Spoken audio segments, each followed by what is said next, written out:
Doctor आज़ाद, कई बार कहा जाता है कि आप अपने शरीर की ऊर्जा से ही आप हील कर सकते हैं, मतलब कि आप अपने शरीर की ऊर्जा का इस तरीके से प्रयोग करें जिससे कि आप कई बीमारियों से एक साथ छुटकारा पा सकते हैं। इस बात में कितनी सच्चाई है? वंदना, ये सच्चाई तो है ही है कि आप अपनी ऊर्जा को संतुलन करके उसको अपने शरीर को हील कर सकते हो बीमारियों से भी। लेकिन उससे भी गहरी सच्चाई है कि आपकी शरीर की ऊर्जा को ये पता है कि आपको हील कैसे करना है। आपको उसको ये कहना नहीं है कि आप मुझे हील करो। आपको सिर्फ आप उसमें जो उसको डिस्टर्ब कर रहे हो उसकी डिस्टर्बेंस बंद करनी है। बस आपका सिर्फ यही कर्तव्य है कि आप उसको डिस्टर्ब करना बंद कर दो। उसकी जो डिसओरिएंटेशन कर दिया आपने आपने जो गड़बड़ कर रखी है वो बंद करो। वो बहुत सारी चीज़ें हमने गड़बड़ा रखी हैं जो नेचर की नियम, उसके असूल, उसकी ऊर्जा, उसके खिलाफ हैं वो। तो उस खिलाफत को अगर बंद कर दें हम लोग, अपनी टांग अड़ाना बंद कर दें, तो नेचर के अंदर जो हमारे शरीर में जो ऊर्जा है उसके अंदर इनहेरेंट गुण है कि वो अपने आप को हील कर सकती है और अपनी जो उसका शरीर उसका है। क्योंकि हर रियलिटी जो एक तथ्य है, सच है, जो फाइनल सच है कि हर चीज़ ऊर्जा की बनी हुई है। ऊर्जा सुप्रीम है। सबसे बड़ा हमारे ऊपर कवच क्या है? वो है ऊर्जा से भरा हुआ आकाश, जिसको हम कॉस्मिक ऊर्जा बोलते हैं। साइंस ने आज उसको बोलती है क्वांटम ऊर्जा, क्वांटम फील्ड ऑफ एनर्जी। हम उसको बोलते थे कॉस्मोस, ब्रह्मांडी एनर्जी, या हम उसको दूसरे शब्दों में बोलते हैं परमात्मा। जी, परमात्मा वो जो कॉस्मिक एनर्जी है, ब्रह्मांडी ऊर्जा, जो वही एक खास किस्म के नियमों के तहत अपने बनाए हुए सेल्फ क्रिएटेड, सेल्फ मेड नियम है उसके तहत वो काम करती है, ब्रह्मांडी ऊर्जा। और वो ब्रह्मांडी ऊर्जा सबसे फाइनल वो हमारे ऊपर छतर है, हमारा कवच है। उससे नीचे आ जाएगा दूसरे लेवल का कवच जो पदार्थ भी है और ऊर्जा भी है, वो है सूरज। जी, आप सोच के देखो कि हमारे आसपास में एंडलेस आकाश है, अंतहीन आकाश।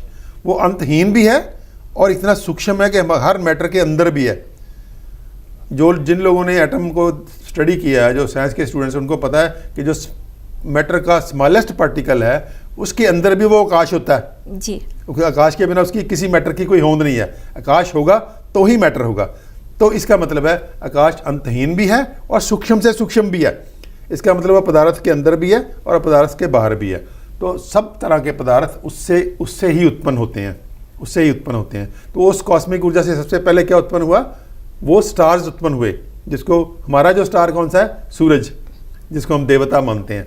तो जो हमारा स्टार है उसके पहले तो करोड़ों करोड़ गैलेक्सीज हैं, फिर एक गैलेक्सी में करोड़ों करोड़ तारे हैं, और आकाशगंगा जो गैलेक्सी है उसका एक तारा हमारा है सूरज।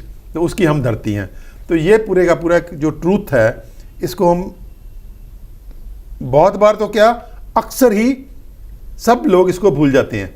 जब हम अपनी बात करते हैं, मैं की बात करते हैं, मेरा शरीर, मेरे विचार, मेरा ये, मेरा वो, तो हम ये भूल जाते हैं कि मेरा नाम की कोई चीज़ होती नहीं है। वो अल्टीमेटली हर चीज़ ब्रह्मांडी ऊर्जा है।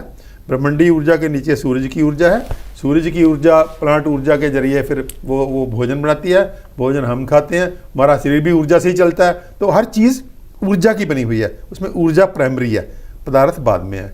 ऊर्जा से पदार्थ पैदा होता है और ऊर्जा ही उसको पालती है। फिर ऊर्जा में वो अपनी जो उसकी उम्र होती है वो भोग करके ऊर्जा में वापस चला जाता है। तो फाइनल ट्रूथ जो है, अल्टीमेट ट्रूथ जो है, ऊर्जा प्राइमरी है, ऊर्जा मुख्य है, और पदार्थ उसके अंडर आता है, उससे बनता है, वही उसका पालनहार है, उसी में उसको वापस चला जाता है। तो ये जो एक लॉज हैं, ये सारा का सारा जो खेल है, ये ब्रह्मांड का खेल है, ब्रह्मांडी खेल है, या कुदरती खेल है, या परमात्मा का खेल है। इसमें कुछ कम बम नहीं होता। ये देखो खेल कितना प्यारा है। फिर हीलिंग कैसे होती है? अगर इसके अंदर कुछ भी नहीं होता है तो हीलिंग कैसे होती है? और क्या ये प्राचीन काल से चला आ रहा है? नहीं, वो हीलिंग की बात करने से पहले हमको इस खेल को समझना बहुत ज़रूरी है। उसके लिए 2 मिनट और लगाएंगे हम लोग, क्योंकि इस खेल को जब तक नहीं समझेंगे तब तक को हमको हीलिंग समझ नहीं आएगी कि हीलिंग होती कैसे है। क्योंकि हीलिंग नेचुरल है। हीलिंग हमने नहीं करनी, हीलिंग हो रही है, हम उसमें टांग अड़ा रहे हैं, वो टांग अड़ानी बंद करनी है बस। तो वो हीलिंग कैसे होती है? क्योंकि ब्रह्मांडी ऊर्जा फाइनल ट्रूथ है, तो उसके बाद सूरज की ऊर्जा है, उसके बाद सारे का सारा ये खेल है पूरा। और आप अगर धरती पे आएंगे तो धरती के हवा पानी मिट्टी है, वो भी इसी ऊर्जा के ही पैदा किए हुए हैं, इसी ऊर्जा के ही पालन। देखो आप, हवा कभी खत्म होती है? नहीं। क्यों खत्म नहीं होती? क्योंकि उसके पीछे ऊर्जा खड़ी है, ऊर्जा नई हवा बनाती रहती है। पानी है, उसके पीछे भी ऊर्जा है। पानी कहाँ से आता है?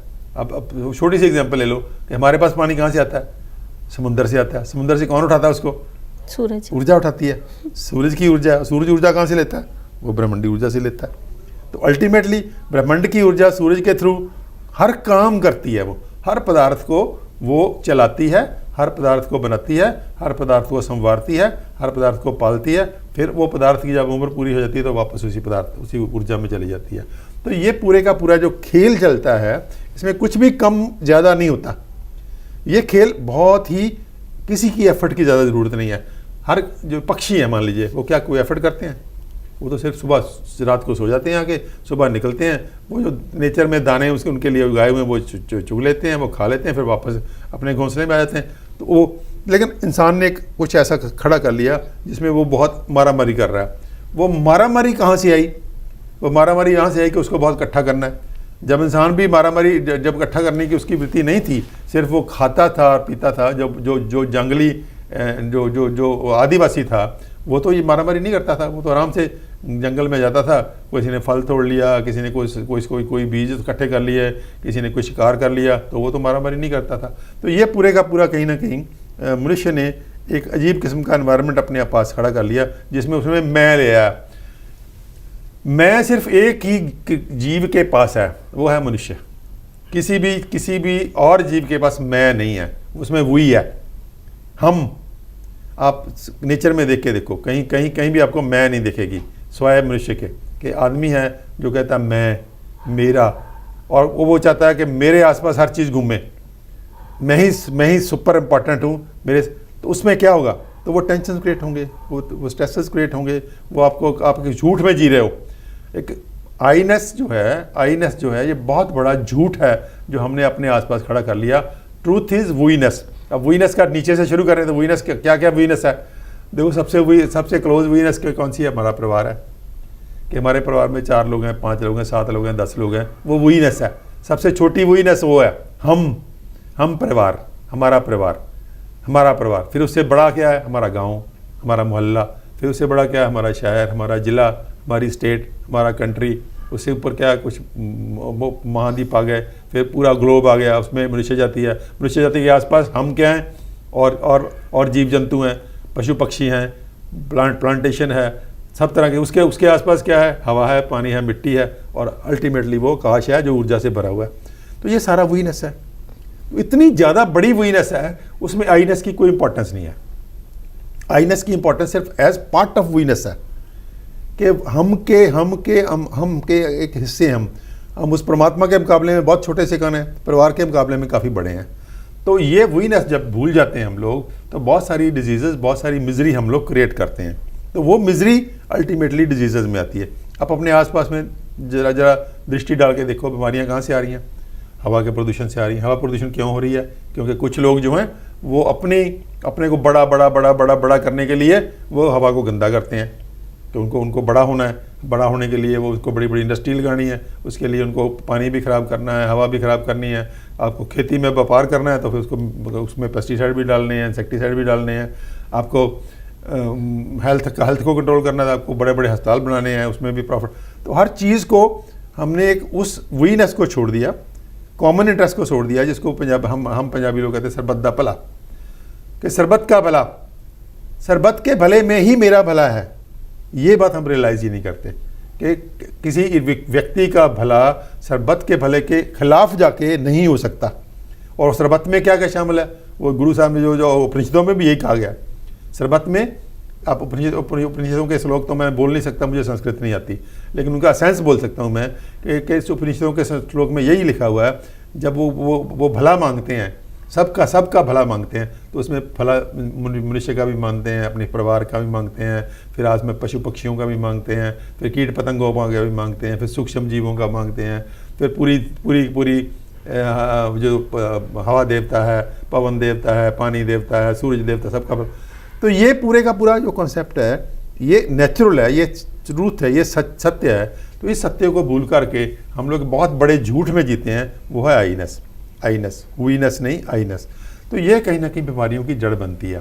तो इसमें हम, अब आपने जो सवाल किया हील कैसे करेगा जी, जब हम बीमार होते हैं तो बीमार इसीलिए होते हैं कि हमको उस नेचर के नियमों को भूल करके जो हमसे ऊपर है, अब नेचर है, कुदरत है, कुदरत में एक नेचुरल खाने हैं, पशु पक्षी भी खाते हैं नेचुरल, 10 सदियों से खाते हैं, हज़ारों सालों से खाते हैं, पलते आए हैं, बहुत बढ़िया। अब जंगल में जाके देखो कि जंगल का जीवन कैसा होता है, इतना अमीर होता है वो कि वहाँ पे किसी चीज़ की कमी नहीं होती। हर जीव को अलग अलग ढंग से कुदरत ने बनाया है, वो अपने अपने साइकिल में चलता रहता है। लेकिन मनुष्य है, उसको मारामारी भी है। सारी मारामारी होने के बावजूद एक तरफ बहुत सारे अंबार लगे हुए हैं, चीज़ों के बड़े बड़े स्टोर भरे पड़े हैं, एक तरफ वो लोग हैं जिनके पास कुछ भी नहीं है। तो ये मिजरी के रीजंस हैं, बीमारियों के रीजंस हैं। तो हवा का ख़राब कर देना, पानी का ख़राब कर देना, मिट्टी को ख़राब कर देना, भोजन को ख़राब कर दिया। फिर जब हेल्थ का आया इशू तो हेल्थ में फिर प्रॉफिट ठोस दिया, वो नेचुरल हेल्थ नहीं है वो। अब अभी 100 साल के बाद, 150 साल के बाद समझ आ रही है कि ये जो लोग हेल्थ का ये मॉडल लेके आए, ये तो सारा ही गड़बड़ है, बीमारियाँ करता है। फिर वापस नेचर की तरफ जाना पड़ रहा है, क्योंकि हमने नेचर के लॉज को तोड़ दिया, नेचर के नियमों को तोड़ दिया, वहीनेस को भूल गए, उस जो ब्रह्मांडी शक्ति थी, कुदरत की शक्तियाँ थी, उसको भूल गए। तो फिर उसमें फिर वापस आना पड़ता है। तभी हम बहुत बार वीडियो पहले कर चुके हैं जिसमें हम कहते हैं कि नेचुरल फूड खाइए जी। कुदरत ने जो दवा पौधे दिए हैं, मेडिसिनल प्लांट्स दिए हैं, उसको यूज़ कीजिए। आप एक्सरसाइज, फिजिकल एक्सरसाइज कीजिए। अब एक्सरसाइज क्या है?